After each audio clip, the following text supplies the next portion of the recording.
Hi guys, welcome back to English with Emma. In this video, we're going to look at the third conditional.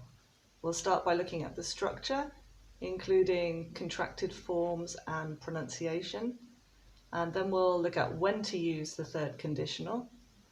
After that, we'll talk about wish and if only, and at the end of the video, we'll look at inversion. So this video is good really for anyone from intermediate level, that's B1, including upper intermediate, B2, and for advanced as well, so C1 level with the inversion at the end there. If you find the video useful, then please give it a thumbs up, and if you'd like to see more, then why not subscribe to the channel? It's free. So let's get started. So let's start by looking at the structure. We have two clauses, the if clause, where we use the past perfect, that's if, and then had or had not if it's negative, and verb 3. Verb 3 is the third form of the verb, or the past participle. So for example, the verb go, verb 2 would be the past simple, went, and the past participle, or verb 3, gone. Then in the main clause, we use would have or would not have if it's negative, and the past participle again.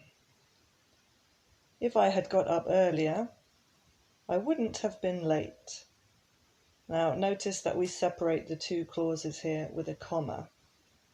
If I had got up earlier, comma, I wouldn't have been late.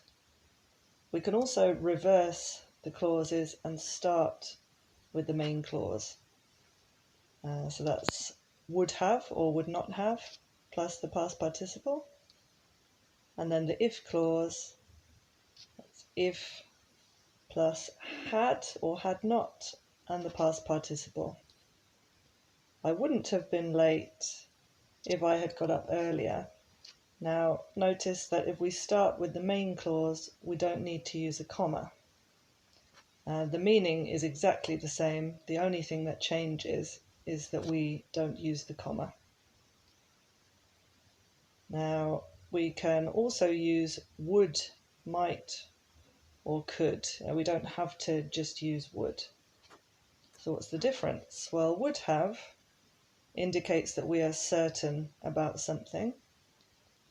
Might have indicates that we are not certain. And could have indicates possibility. Let's take a closer look. So if I had gone to the supermarket this morning, I would have bought milk. This is 100% very sure when we use would. I might have bought chocolate, 50-50, depending, I guess, on how I was feeling and if I was being sensible or not. And I could have bought lots of different things. Here we're just talking about the possibility. There's no certainty either way. So the contracted forms in the if clause.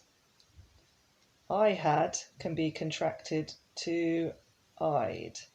And there on the right you can see the phonemic script, which just shows how the word is pronounced. So I had, I'd, we had, we'd,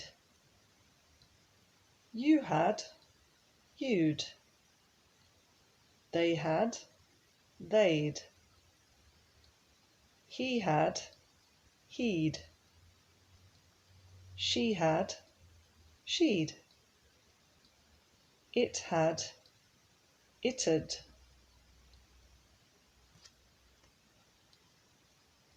So the apostrophe D, we have to be a bit careful here because it can have two meanings. It can mean had, but it can also mean would.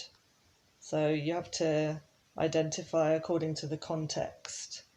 And because we have both had and would in the third conditional, you can use this contraction in the if clause and in the main clause. If I had wanted that jacket, I would have bought it. Now there are several ways we can contract here. If I'd wanted that jacket, so I had contracted to I'd have bought it. In this case, I would contracted to I'd. So let's look at contracted forms in the main clause now. Would have, would have, and on the right we've got the phonetic symbols there. So again, would have can be contracted to would have. The ending have is very light here. It's an of sound, just sort of hangs on the end of the verb. There's no emphasis or stress there. Would have. Would not have, wouldn't have. Might have, might have.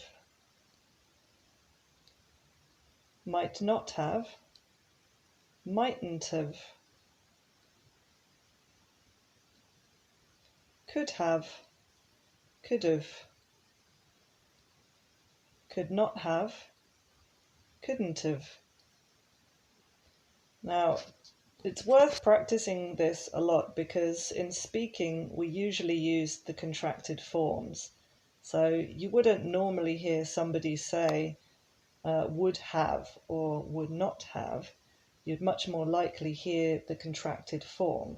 So let's just take a moment to practice that. Listen and repeat. Would have, wouldn't have, might have, mightn't have, could have, couldn't have. Okay. So when do we use the third conditional? We use the third conditional to talk about impossible conditions. They're impossible because they happened in the past, and unfortunately we cannot change the past. Let's see some examples of this. And you can see along the top of the screen there you've got the structure. This will remain throughout the video. So we have a real situation here. You can see two actions on the timeline, two past actions, both finished. I didn't have time, so I couldn't go to the gym. This is the reality. But we can imagine a different reality, a different situation, an unreal situation, which is the opposite. I had more time and I went to the gym. And we express this unreal or imaginary past using the third conditional. And we use the first action with the if clause and then the second action with the main clause. If I'd had more time, I could have gone to the gym. There's another one. Here we have the real situation, two finished past actions. I didn't see you, so I didn't say hello. And we can imagine a different past where the opposite happened. I saw you and I said hello. And we express this with the third conditional. If I had seen you, I would have said hello. Our real situation here, I wasn't hungry. I didn't have breakfast. And we can imagine an unreal situation where the opposite happened. I was hungry and I had breakfast. If I had been hungry, I would have had breakfast. So one more. The real situation, I moved to London. I didn't move to Bristol. So, and then we can imagine a different past, the unreal past, where the opposite occurred. I didn't move to London. Maybe I moved to Bristol. So we're using maybe here, so we're not going to say would. If I hadn't moved to London, I might have moved to Bristol. And notice again the pronunciation here. We don't say might have moved. We say might have moved. I might have moved to Bristol. We can also use the third conditional to express dissatisfaction with the past. So let's see some examples. The real situation. Again, two past actions, both finished. I didn't study, so I didn't pass. I didn't study enough, so I didn't pass the test. Here we have a bit of a depressing past, and we're not very happy with this. Nobody likes to fail a test. So we use the third conditional to imagine a different past, a better past, where the opposite happened. So in the unreal or imaginary past, I studied enough and I passed. If I had studied enough, I would have passed the test. So here, I didn't set my alarm, so I woke up late. And perhaps this is quite a negative thing. I woke up late, and so various bad things happened as a result. So I'm imagining a different past where I did set my alarm and I woke up on time and life was better. If I had set my alarm, I would have woken up on time. Again, notice the pronunciation. We don't say would have, we say would have. I would have woken up on time. I drove to work, or rather she drove to work and she had an accident. So pretty bad past here. You can imagine her sitting there thinking, oof, and imagining a different past, a different reality, where she didn't drive to work and she didn't have an accident. If she hadn't driven to work, she wouldn't have had an accident.